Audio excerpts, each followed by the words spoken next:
But no, I mean, I guess like my whole life is time management. It's not like it's the time management of the planning process. It's the time management of the wedding day. So everything that I do is time management. It kind of bothers me that like this one has a writing and should we close it like that? No, then he's looking very like pastoral. Okay. Oh, with the white. The white, Oh, yeah. never mind. Let's get this show on the road because I got naked people to shoot. This is the good life. Oh, oh, oh. Out in the sunshine, nothing but good times. This is the good life. Oh, oh, oh, oh. Oh, oh, oh, oh. What's up, everybody? Welcome to Coffee and Cameras, the Eo7 weekly podcast where we sit down and talk about all things business, marketing, and anything we damn well choose we find interesting. I am Jaysin. I'm Hilda. And together we are Eo7. Ooh. Clink. There you go. Lost all momentum there. was doing I had so to try well it with the topic. logo here. He was doing so well. There we go. There you All right, go. redo. Oh, that was like 1980s, like cheesy posing prom Okay, this is photo getting right way there. out of hand. All right. Get on with it. If you hear the voice talking behind us right now, we are super excited to have with us a special guest this week, the owner of Burst Events, a wedding and event planning company that has been in business for 8 years and just doing amazing. They're an award-winning Yes. event company that is just out of this world. And I can't say enough good things about you to the point that I honestly believe this. This is not blowing smoke. This is not, glad handing. You are the best planner I have ever worked with for an event ever. Alexis Alvarez. Yay, Thank you. welcome. Thanks. We're excited to have you. Thank you. I'm excited to be here. Now what? So you That was it. That was good night. Have a good night. Go. So I can just keep talking. Yeah, and you get go, edited, girl. Okay. Yes. So name, So my name. occupation. Talk down to me more, Hilda. I can't wait to take my clothes off for you. Talk I to am me just here. like a man who wants me to I get am naked here. lately. Okay, edit. That got real quick. My name is Alexis Alvarez. I'm the owner of Burst Event Company. I'm a single mom of two daughters, and I don't know what else. How do you wanna keep know? busy? How do I keep busy? I Yeah. own a business and I have two children. That's it. I just explained. How do you keep your sanity? That's a better question. Well, not having custody of my kids half the time does help. That's how I All the keep mom, busy. all the parents out there just nodded. They're like, yeah, I get it. My weeks off help. I do drum lessons. Wait, you do drum lessons? yeah. I'm so jealous. I want to do that. Like drum set? Yeah, like drumming lessons. No kidding. Yeah. That's something you just started recently? Mm-hmm. Okay. Why'd you get into that? Yeah. Well, so my uncle was in a band when I was little, and so he had like a drum set in the house, and he taught me when I was like very, very little. Like I was like 4 or 5 years old. He had me messing around with a drum set, and I loved it. And then it was always something I wanted to do, but my parents made me pick between like chorus and band, and so I picked chorus. And then when I was getting divorced, I was talking to my therapist, and she was like, "What are the things like you want to do that you haven't done?" And I mentioned drum lessons, and she's like, "I think you should do that." And then I got into another relationship and never did it. So when that man broke up with me, I started drum lessons. Nice. That's because awesome. I'm doing it for me. Good for you. Damn right. Good for you. Thank you. And not only is it like an amazing skill to have, but also you get to vent your frustrations out. It's so fun. I sat behind that drum set for the first time, and I was like, this like electricity like ran through my body, and I was like, oh no, I think I found something I really like. That's awesome. Oh, that's awesome. Yeah, it's fun. Finding that passion can be like really difficult because like you can try all these things, but when you find it, man, it's like finding a house or like the right venue. Like when you're working with a client, like you just know. Yeah. You just know, and like it gets you fired up. Yeah. And you're just like, I want to do more of this all the time. Yeah, it's so fun. It's so fun. And now like when I listen to music that I like, I can hear it. Like I can hear the drumming, and like it's fun. It means more. That's really cool. Yeah. That's really awesome. Thanks. So this week, speaking of time, we brought you on not only because we absolutely adore you and you're a fellow business owner, but you are the master of time management. Thank you. And this is something I think not only do Hilda and I definitely lack any kind of skill set in, but I think most business owners go through the stress or anxiety or, just the not understanding what time management actually is and how to do it better. Yeah. So can you walk us through actually what time management is before we go down the rabbit hole of how to do it better? Yeah. So I think for me, like what my mindset on time management is time management allows me to like control the scales of work-life balance. And because I grew my business with 2 babies at home, because I started my business with a 3-month-old and then got pregnant right away again and had 2 babies at home when I was building my business. Wow. Yeah, I had to I tell people all the time, like I built my business between naps and nursing, and like that's how I did it.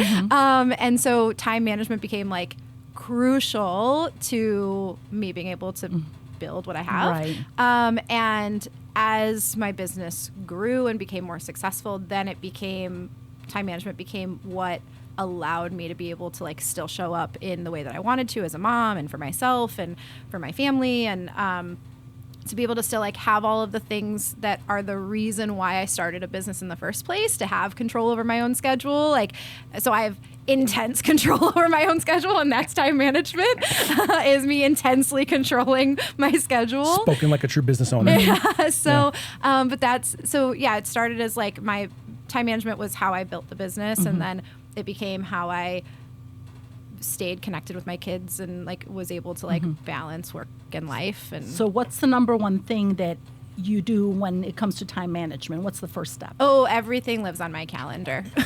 My calendar is the end all and be all really of time management, is just my calendar. Google Calendar? Or Yeah, I another use type? Google Calendar. Okay. So I tell people all the time, if it's not on my calendar, it doesn't exist. Right. Yeah, everything that I do is on my calendar. So like if you look at my calendar right now, it's like it's got my kids like camp drop-off schedule and pickup schedule, and it's got this, and like everything that I do goes on my calendar. And even things that maybe don't seem like they need to be on a calendar, like this all started as like a little co-working date between you and I. Right. This was not on the originally on the schedule for today. And so even though it wasn't something that I was like blocking out as an appointment, it still went on my calendar for me to be like, okay, this is something that I'm doing for me. So that's the first rule, is like everything goes on my calendar. Like birthdays, like payment dates, like everything lives on my calendar. If it's not on your calendar, it doesn't It exist. does not exist. It does not. I consult my calendar for everything. Somebody asked me like, "What are you like? Are you free?" And I'm like, "Hold on. Can you commit to? Hold on. When are you going to get that to me? Hold on. Let me check." So I have like due dates for clients on my calendars. I will offboard clients for a while and have them take breaks in their planning process. So it's like, when do they need to come back into planning? Lives on my calendar. When are they going off? Lives on my calendar. So that's the first thing, is everything goes on my calendar. The second thing is I color code a lot. Oh, walk us through that. Like, what does that mean? Yeah, color coding has saved my life. Color coding started because I got to a point when my team was larger. We had several full-time employees, and I was constantly like juggling team and clients and family and all of that. That I was like, I don't know, like who's getting most of me, and it was very difficult for me to try to figure out like, am I balancing any of this? So color coding started as me being able to like just at a glance look at my calendar and say, oh, all of this purple is team facing stuff. So my team's getting a lot of me this week. So if they don't get a lot of me next week, that's okay, because they got a lot of me this week. Orange is for me, like just me as an individual person. So like our co-working date was in orange, because that was something that I was doing for me. Like it's friend time, it's date, it's drum lessons, it's a day I'm taking off. Like anything that's for me goes in orange.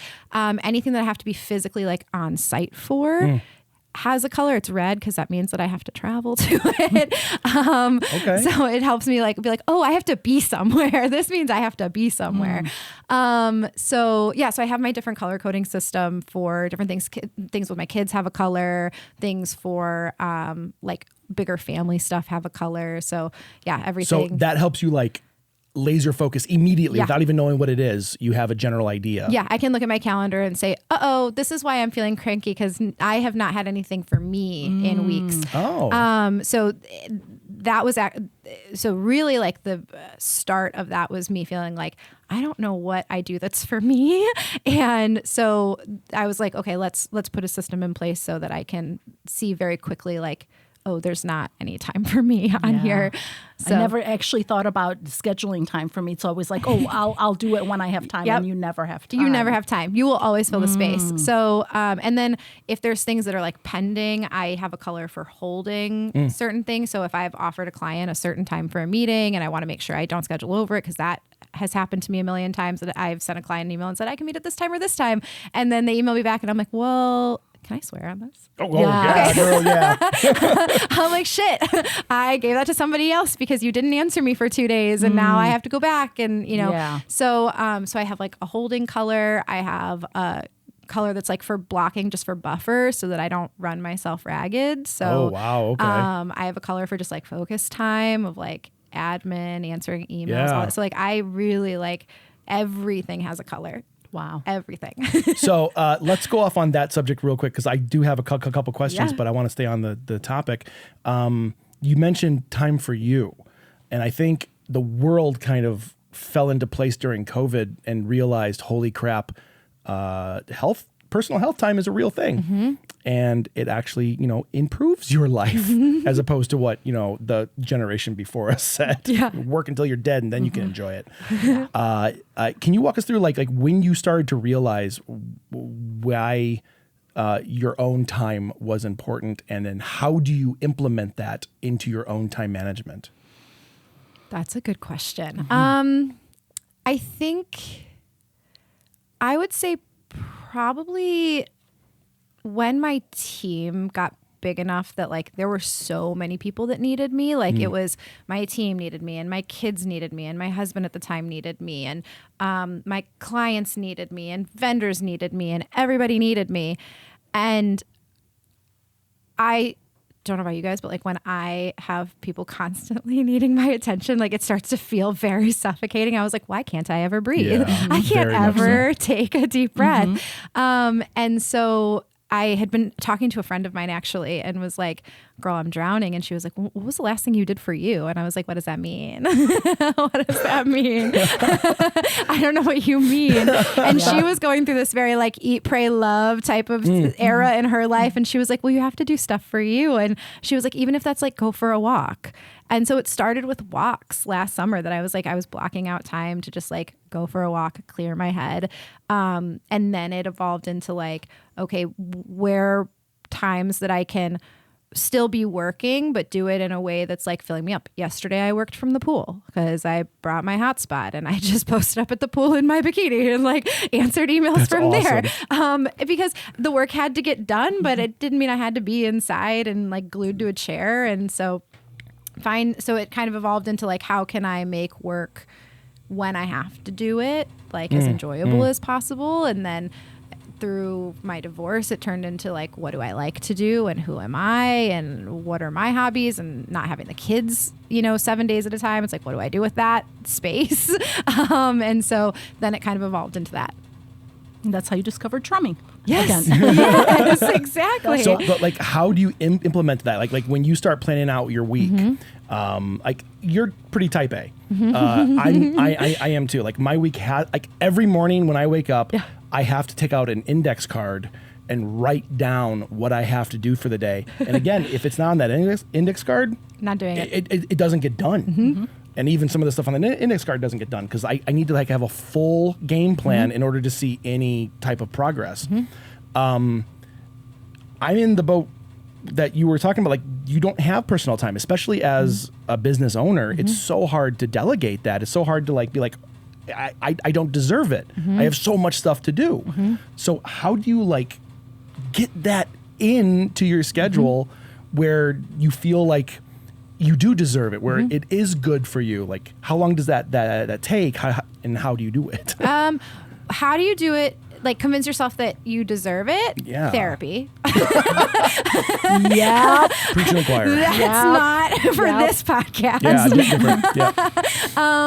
But so I think it's making a choice. Like, it's making a choice to say, you know what, I am going to make time for me, and I am going to choose me. And I think once you get that feedback loop of like, I'm better when I do it, I think doing it at first is very hard because you're like, well, there's a million other things I could be doing. And Yeah. that guilt of like, I remember last summer, one day, or I'd taken a week off, which we like, my company usually closes once a week or a week at a time, once a quarter, that we just like shut down. How come?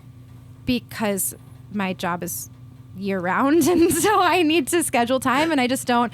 I think that the idea of like 7 days of PTO is insane, and so it's just something we implemented after when the pandemic ended and we started to come back all crazy, and 2021 and 2022 were what they were to the wedding industry. Right. We very quickly realized like everyone on the team was burning out, and so we call it 7 days of rest, and we do it once a quarter.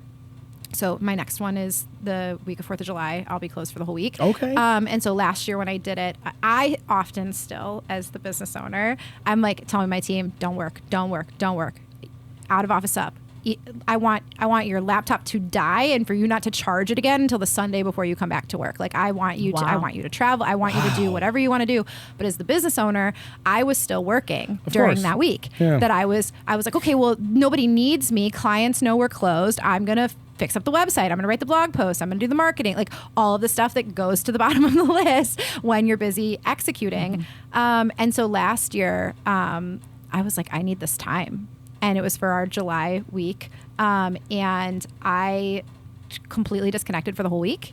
And I got high and I listened to music and I learned how to crochet by the pool. And I came back like ready. And I was like, oh, this works when you do it. So I think once you get that feedback loop of like, oh, I'm better for it, it gets easier. But I think actually doing it in practice initially is very hard. It definitely is. It's so hard to like grant yourself that time. So, God, I have a billion questions that I want to go down. You've never done it, have you? What she's talking about, you've never done it because he's the guy that like literally I know. like, emails back in 30 seconds. I know so he does. I'm hoping that you're actually Ooh. taking Yeah. some of this in. Stop returning emails in 30 seconds. So that's what I wanted to talk about.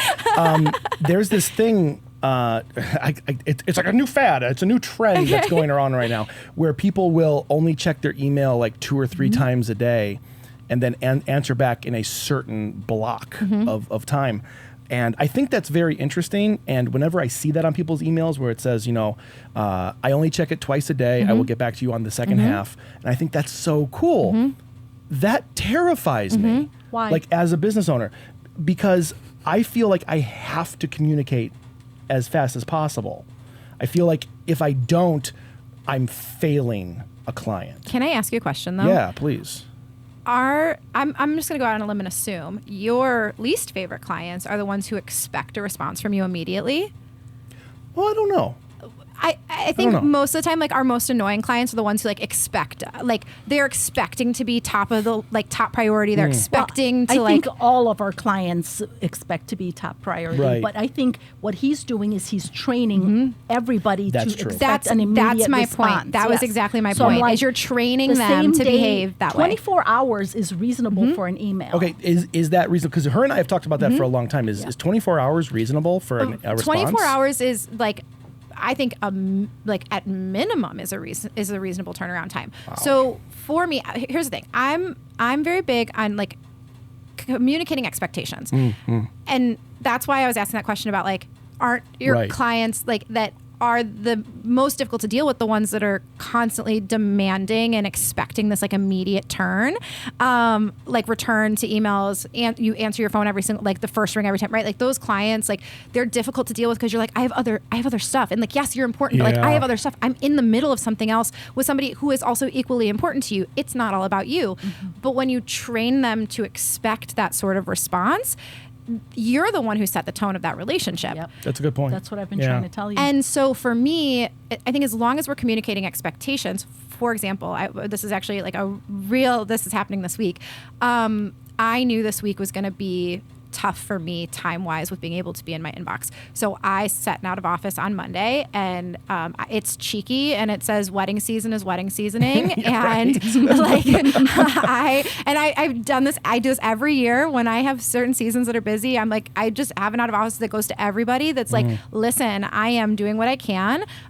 This is how I'm prioritizing my responses. This is how I'm making these decisions.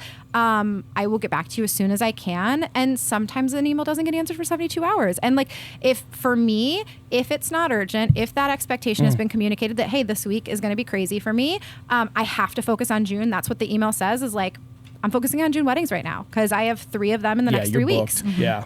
I have to focus on them. They deserve that front of the line because their weddings are in the next 3 weeks. And everybody else will chill. My next wedding is until the end of July. Sasha and Steve, who I love, they're chill, and they can wait a couple of days for me to get an answer to them. They'll be fine. September of next year, you're going to be okay. You're going to be all right. Yeah. So I think, like, as long as expectations are set, I think that's the big thing. My contract says don't expect anything sooner than 24 hours, but sometimes of the year it's going to be up to 72. And that's what my contract says. And you put it in your contract? I put it in my contract. There's a whole communication clause in my, like, expectations clause in my contract. Oh, you should need to borrow that from my contract is like 18 pages long. It's like very like expectation setting heavy. Wow. Good for you. I love that. Thank you. Can you walk through something like that for like any business, like anyone who's watching this, regardless of what their business is, especially the businesses who don't do contracts? Maybe they're a mom and pop shop, one location selling products. Can you walk through that kind of communication skill set for a non-contracted? So, well, I think like a mom and pop retail shop, like that's going to be just a different breed anyway, because you've really just got like your hours that you're open, right? So unless there's like a division of that's going to be orders or things like that. And again, then we're getting into like contracts, email, out of offices, those sorts of things. I think like this is not a plug for you guys, I promise, but I think this is where marketing like really and branding really comes in handy, because also your brand can set an expectation. My clients know that when they get cheeky responses from me saying like wedding season is wedding seasoning and you're going to wait a little bit and be fine, like that's very expected with my brand. That I'm going to be a little sassy. I'm going to tell you how it is. You're going to be okay. Like, I think one year I had, like, there was a line in my out of office that was like, and if you need a tissue, like, they sell them on Amazon or something like that. Here's a link to my affiliate associate. Exactly. That I get a kickback on. Yes. And, like, you can be funny, right? Like, it can be, like, so I think branding goes into that, too. Like, I think a brand can really set an expectation on how your clients can expect to be communicated with you. So I really just hit you right in the spot there. Oh, man. No, that's fantastic because I mean you're dead on. Like, I think the idea of what professionalism is such a broad range. Like, I think when people think of like, well, you have to act professional, it's like, well, professional is to a certain degree dependent on your brand. It's dependent on your identity. It's dependent on how you want to correlate like who you are with your clientele. And that's a big difference to a lot of different people out there. And I'm not going to go down a branding rabbit hole right now. We're going to stay on target because we're good like that. Yes. Can I ask her something? Please dive in. Cause so aside from your Google Calendar, what other software or what other things Apps, do you tools. for time management? So it's funny because you had just asked me this morning if I had a template email for something, which I definitely did, and I just didn't feel like opening it. But I use template emails for everything. So I, when it's time to like bring a client into a new phase of planning, or it's time to offboard them for a while or whatever, I have all of these emails that are pre-written, and so I just copy paste and I fill in the information that I need to. So I'm big on templates. Like, I even have them vendor facing. My vendors get the same emails from me every single wedding we work, and it's like it's very clear it's copy paste once you've worked with me a couple of times. But like, it's how I make sure I don't forget anything. It's how I make sure I get the information. Are you? Sorry, I don't mean to cut you off. But are you using like individual emails, or are you using like a CRM, like a customer relationship manager? So I use Honeybook for my contracts and invoicing. So all of my billing is automated. My contracts take me 2 seconds because it's a template. That's and I just, amazing. Yeah, it's just everything's in HoneyBook, and I just basically put in the client's information and I send it to them, and it's done. And then the invoice, like, you set it up once, and then they just, like, they either auto pay or they pay it on their own every month. But like all of the reminders to pay and all of that, like, it's all automated. So that's what I use my CRM for. But in terms of like where I host all of my templates, back when my team was larger, one of my office managers' jobs was to build out this like company like intranet for us, and so she built out, we had templates, but they like lived in a million places, and so she built this whole thing and like organized all of it for us. And now that it's just me, which is another time management, like now I've just decided I don't want to manage a team because it just takes too much time. It just does. But now like I have that, and so I just pull from it every time I know where everything lives. And yeah, so it just all exists in what was a company intranet for a team of 6 people or whatever. So if someone doesn't have someone like that working with them that can build something like that, are there resources where they can go to like find something like this, or would you suggest just building it from the ground up? I think it depends on like the industry that you're in and what your job is. So some of the templates that I have, I purchased off of another planner that was selling them in like an education brand, which was like, it was easy, right? It was like $400, and like a lot of this was no brainer, like, right? Like just, okay, do it, take my money. And then I went in and I edited the things that I needed to edit for like my workflow and my process and all of that. So I think it depends on what your industry is and what's available. So I think that's always worth a search. Is there somebody who has already made these that you can just tweak for what you do? But we built all of it off of, it's a Google site basically. It was what she built for us to like house all of it. Yeah. So everything's done on Google for us. Everything's saved in like Google Workspace and Google folders and whatever. And they're all love your Google Docs. I love love Google Docs. Docs. Yeah. So Jeez. everything's Google Docs, and I can copy it and just straight into an email, and yeah. Brilliant. No, I was just going to ask if there was like other things aside from Google Docs, but it seems like that's pretty much it. Is there like an app on your phone that kind of helps you, or you just go right into your calendar and Google Docs? Yeah, just calendar. My Okay. calendar is everything. Like everything. I have to learn how to color code. Maybe after this you I'll could show show you. me. I'll show you. Because everything is just red. Whenever I put in something, it's just red. I'm like, okay, that's the way it's I'll supposed show to you. be. It's amazing. I love it so much. And I also have like, this is more like specific when you're doing like individual client work, but like you guys do individual client work. Like each of my clients has their own Google Calendar too. So I put all of their due dates and deadlines and things like that on their Google Calendar that they have access to, so that they can know where they need to be. But then also, I don't have to have it on my calendar. I can just, I'm like, what are Abby and Charlie up to this week? And like, what do I need to get done for them? And so then I can just look directly at their calendar. Oh, wow. Instead of having like it all on mine. Yeah. So I have, each of my clients has their own Google Calendar too. Okay, Wow. I didn't know you could do that. I didn't know you could do individual. show you. What? Yeah, Okay. that's amazing. Wow, we're gonna teach you learn guys a lot everything I today. know. No kidding. Yeah, we're gonna wrap this up so we can have an. Oh my God, scheduling emails is another way. Okay. Oh, this is like one of my favorite. I just started learning how to do this. I love this Get so your much. life back by scheduling emails. Oh. Wait, what? What? So because I don't want to train my clients that I work at 8 p.m., because sometimes I do, because sometimes it's work-life balance. Sometimes what is convenient for me is to work at 8 p.m. because my kids are with their dad. right. And I've had 2 glasses of wine and I'm chilling and I'm eating Chinese food and like I can answer these emails. Oh my God, everything about that sentence just sounded amazing. wine, Well, but you don't- that's I'm like your part. But I just want the Chinese food and chilling at 8 I'll o'clock drink the and wine. working. In my underwear, which I know you all that is my heaven right there. So I will answer emails, but I will schedule them to go out in the morning. I had one of my clients actually call me one time because I had scheduled so many emails, like over such a long period of time. They get these things called weekly updates. I had scheduled them. I had done them on Thursday and scheduled them to send out Friday morning. And they had gotten so many of them at 8 a.m. on the dot Friday morning that one day I hadn't gotten to it on Thursday to schedule, that they called me and they're like, are you okay? It was like 2 o'clock. They're like, we haven't gotten our weekly update. We get it at 8 o'clock every Friday morning. And I was like,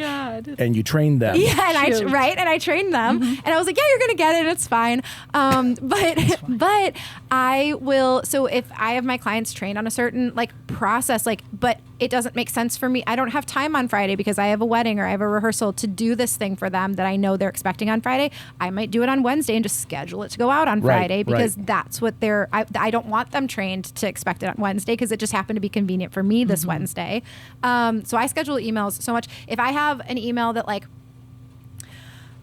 I have a client this week who is very upset, and that's fine. And I had to respond to it. And I did not want to have to deal with the response in my work day, like their response to my response, if that makes sense. Like my response to their email. I didn't want to get the response back and have that in my mental space.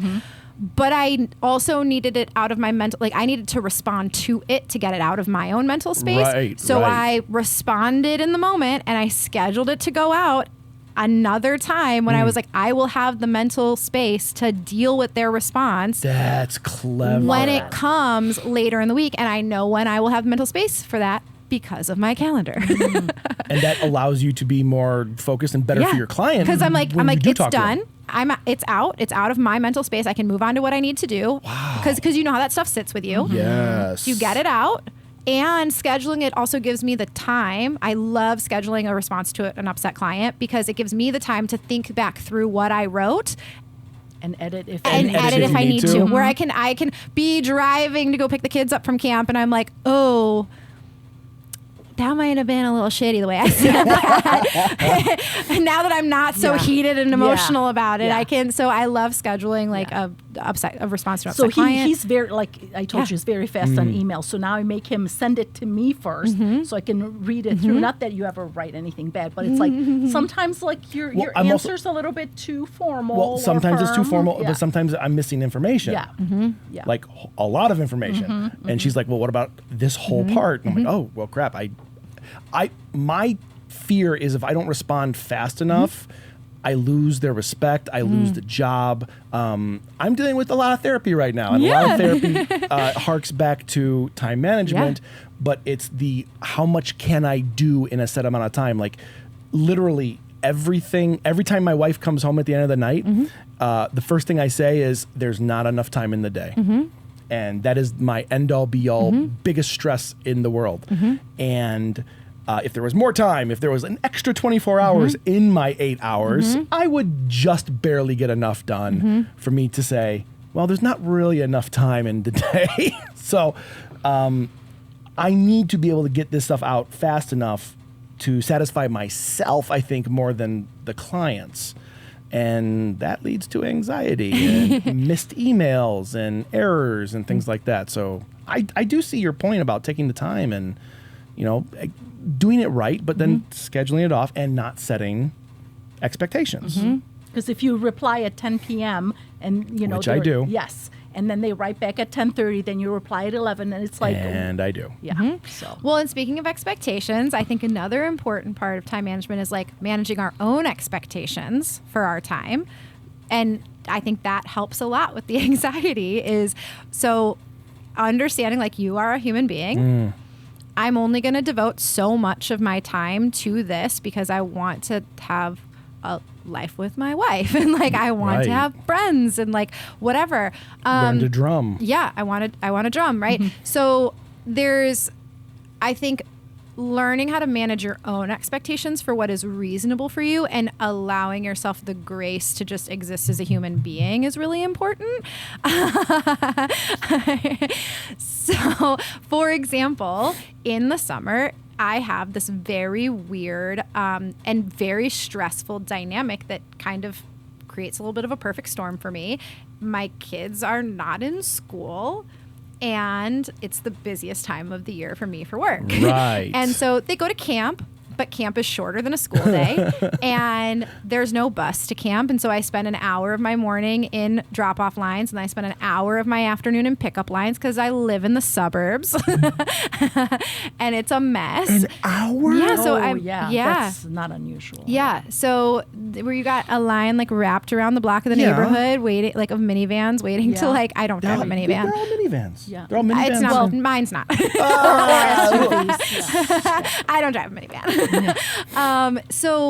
And then I've got the kids home and I've got to get them ready for school. And even on my custody schedule, I still have them every weekday because my ex-husband works a traditional 8 to 5. And so he can't drop them off at camp before he starts work. He can't pick them up from camp at 3 o'clock in the afternoon. So that defaults to me, which is fine, and why I have the job that I have and why I chose the path I chose.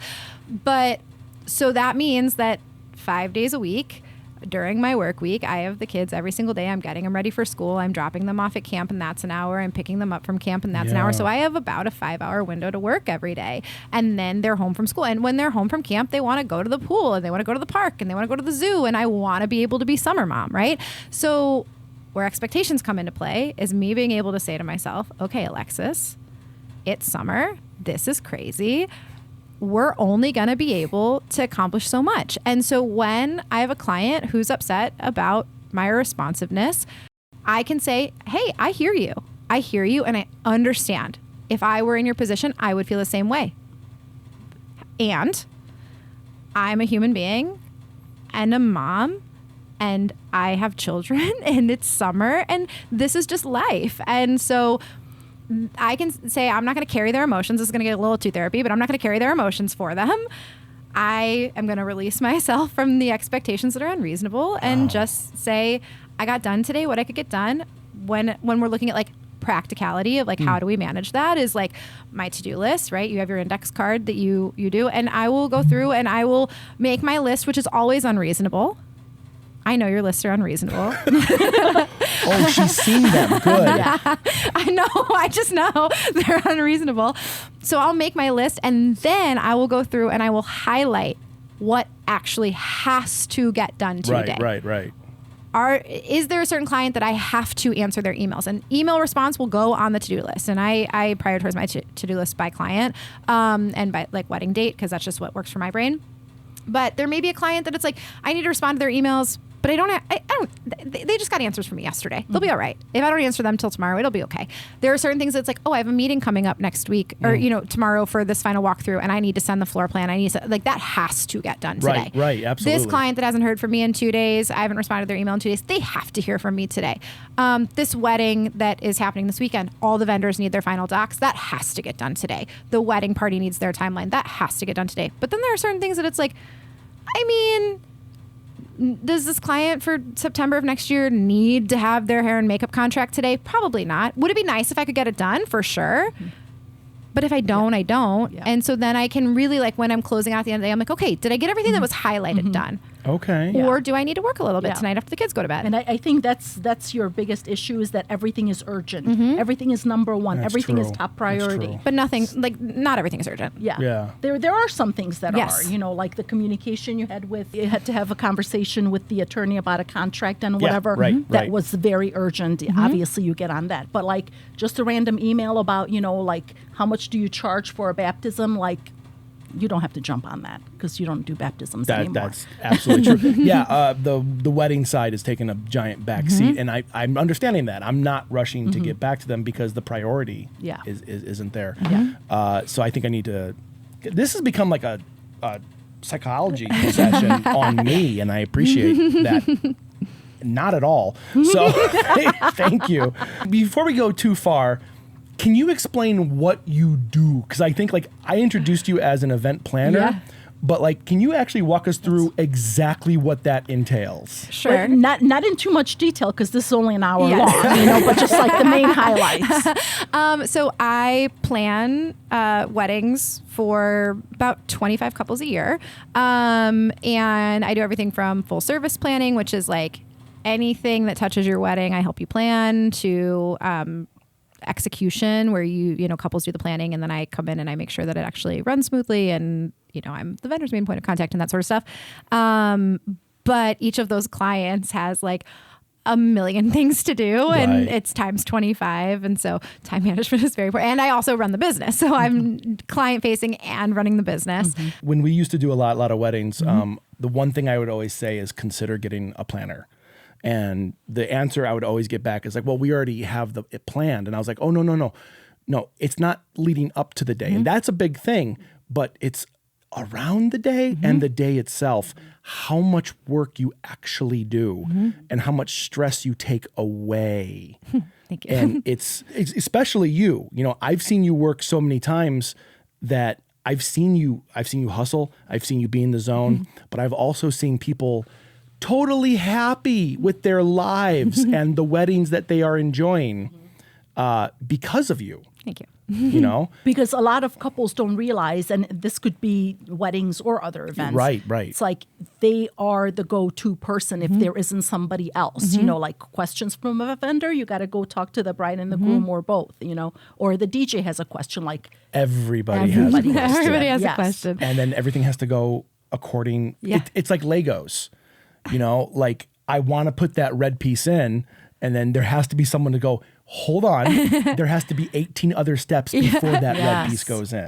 DJ, you want to do the first dance? I don't have a photographer, videographer. I don't have lighting. Like I don't know where the couple is. Like, why are you announcing the first dance? Which has happened to me it before. has happened to and I'm us like, too. what are you doing? Yeah, Dad's in the You're bathroom. supposed to ask me first. Oh, I know the cringe. Dad's in the bathroom. I don't know where the groom is. Like I'm bustling a dress. There's no Yeah. photographer, videographer Yeah. in the room. What are you doing? But no, I mean, I guess like my whole life is time management. It's not like it's the time management of the planning process. It's the time management of the wedding day. So everything that I do is time management. And that's why we thought this would be absolutely ideal to talk with you about. So this has been awesome. Business things.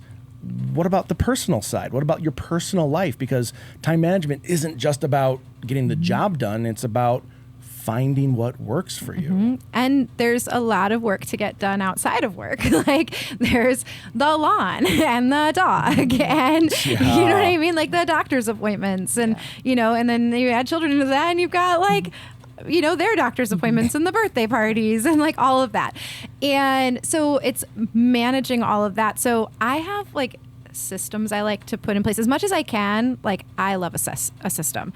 And so for me, what that can look like in real life is I will like schedule certain days for certain things. So that feeds into work. So for example, if I have a meeting in Chicago, I don't live in the city, I live in the suburbs. If I'm going into the city, I'm going into the city for a couple of things. Like I'm gonna schedule multiple things down there in one day, and if that means I'm there till 9 p.m., but I get 3-4 meetings done that all needed to be downtown, and I'm not traveling 3 times that week, then I just have a city day. I will have days that I don't talk to anybody. That are just admin days. I don't take a meeting. I don't take a phone call. My phone goes on D&D the whole day, and I am just emailing. I'm in my sweatpants. I am high. My clients know that. If they're watching this, they already know. Setting expectations for brand. I get it. The brand is very well set. So I have certain days for certain things. So when I have my days that I'm not talking to anybody, they're not client facing. I know that comes with other things. Like I'm not having to wake up early to get ready, like in a certain way. Like I'm not wearing makeup that day. Like I'm not worried about looking cute. So that gives me 45 minutes back to my day. And what can I do with that 45 minutes? Am I sleeping in because I just need to sleep in? Am I using that time to clean the kitchen? And so when I have those days that I'm like, I'm not going anywhere, I'm not seeing anybody, those are the days that I'm like, laundry. I'm going to take an hour out of my day to go grocery shopping. I'm going to go get the water refilled, like that sort of stuff. So I try to use systems like that where I'm very strategic about, and I guess it also goes back to my calendar because everything goes back to the calendar. So that's one thing. I did use like meal delivery services for a while, like the meal boxes. I think you have them, right? We do. Yeah. That changed. That just takes so much stress away. And it's like $10 per meal per person. Yeah. It's a no-brainer. Yeah. They stopped being like so. They stopped like working so well for me because I'm just one person and the kids won't eat any of it. Yep. So it stopped being super helpful for me. But like when I was married, that was something that we really, especially during wedding season, that we really relied on. Yeah. To take that mental load of like having to grocery shop off of. And you don't have to order out, spend more money. Yeah, it's. But I have what I call like gotta eat meals, and that's just like I got to eat. And like they're easy, and like I try to make them like as like like balanced nutrition as I can, but Wow. like things that are very, very, very, very simple that like take me 15 minutes and that can just be my go-tos. Like, and I was dating somebody that he was like, you eat pesto a lot. And I'm like, yes, I do. And hear me out. I eat pesto a lot because I make the pesto from home. It takes me 15 minutes. There's pine nuts in there, which are good for you. There's a whole bunch of basil in there, like all of these things that are so good for you. And then I can refrigerate it for the entire week. And then Yeah. all I have to do is cook some noodles.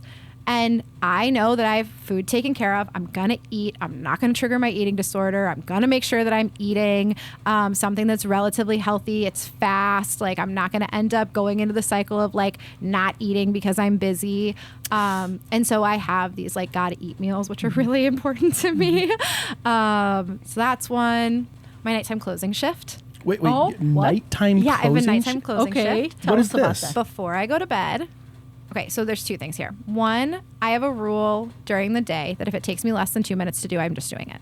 I just started doing this, Yep. and I absolutely love it. It is because it saves you so much mental space Yes. of like trying to remember like, oh, I even just like you're in the car and you love your Post-it notes, but do you have a Post-it note in your car? And I got to remember that I got to write this on a Post-it note when I get home. Right. If it takes me 2 minutes, less than 2 minutes to do, I will do it. So it's like if I walk past one of my kids' toys on the floor, I will walk past it and then I'll go, no, it'll take you 30 seconds to pick it up and put it in their bedroom. Mm-hmm, And then I don't think about it every single time I walk past it. I'm like, that toy. I just pick it up and I put it away. So that's one rule is if it takes me less than 2 minutes to do, I just do it. I'm just like, okay, go do it. Because then I'm not thinking about it. Adding to that, one of my Yeah. favorite things that I do for my own time management is if I have to like bring something upstairs or downstairs, I will put it on the stair Same. and it just accumulates. Yes. But regardless of why I'm going up or down, every time I go up or down, I have to bring it or bring something. Yep. Like I'll bring all my camera gear up to like the door and it'll just sit there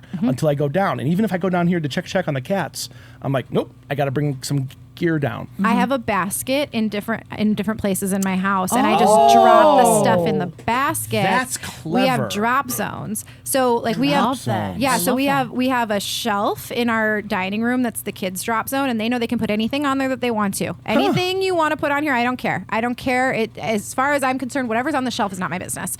You put whatever you want there, and then I have like a drop zone for the laundry, and I have a drop zone for things that need to go in my bedroom, and so that way, even though my apartment is not. You would think I live in a large house the way I'm talking about this, and I have multiple baskets. No, I just don't want to like have to keep like take the time and the mental space to do all that. So I have my baskets. So I'm like, okay, just drop it, and then I can just empty the basket out and just put the stuff away. That's awesome. That's smart. That's super smart. So That's so smart. Yeah, the Damn. which, thank you, goes into my closing shift. Okay. So every night I will take a half hour. I set a timer for it because I don't want to put anything else into it. I just, in my mind, I'm like, it's 30 minutes. And after the kids are in bed or after I'm done, if they're not with me, just like after I'm done doing whatever I'm doing that night, I will spend 30 minutes and I will clean up whatever needs to get cleaned up. It's usually the kitchen, but I will sweep. I will Closing wipe down the shift. Okay. table. I'll load the dishwasher. I'll switch over the laundry. I set a timer for 30 minutes. I put on some music and I just do it.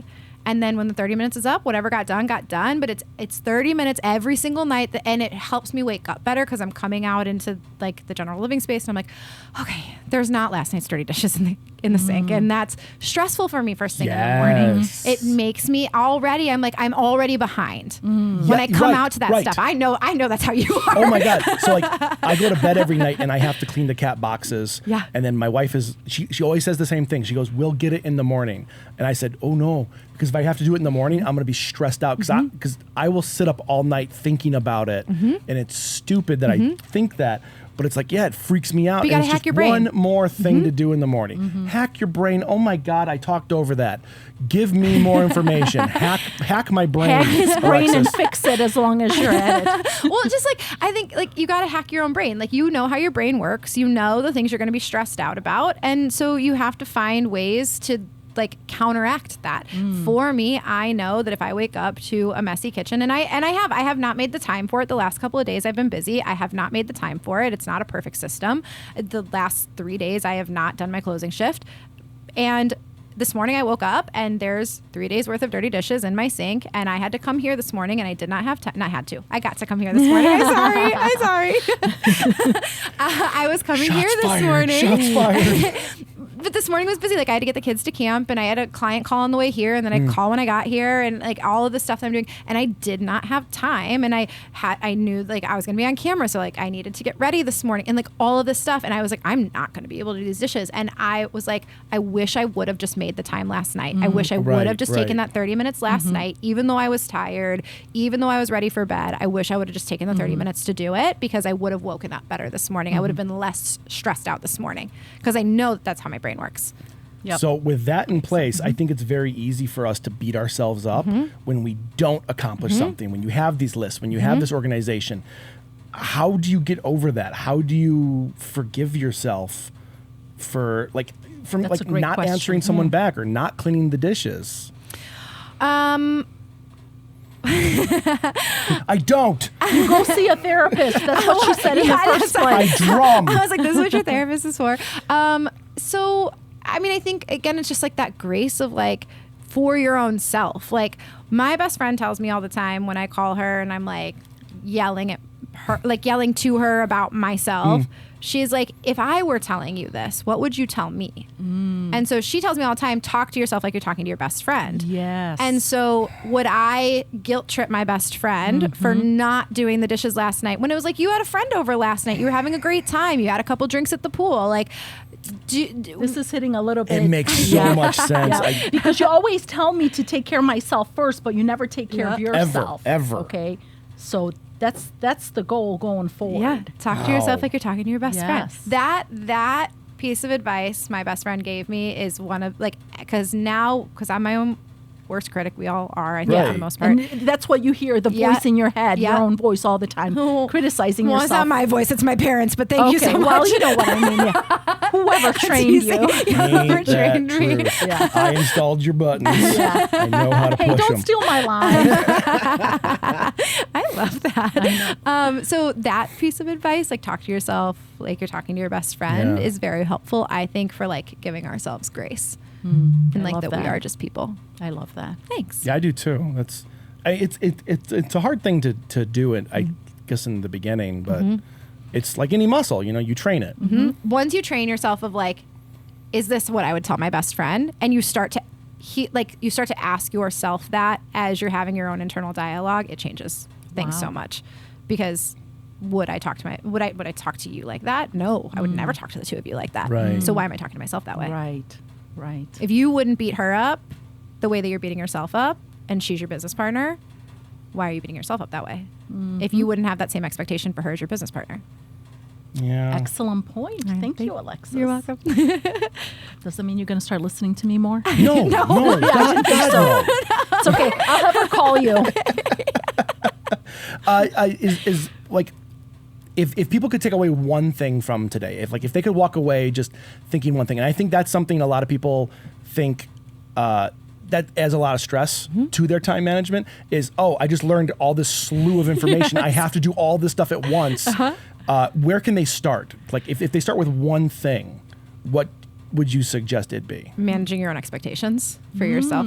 I think it starts there. I think if our expectations are reasonable, the cycle of pressure and shame and self-hatred and like all of those things, like that starts to lessen when we start from a place of like, what is actually what am I capable of this week? There are some weeks that like I just know I'm going to accomplish less. I just know.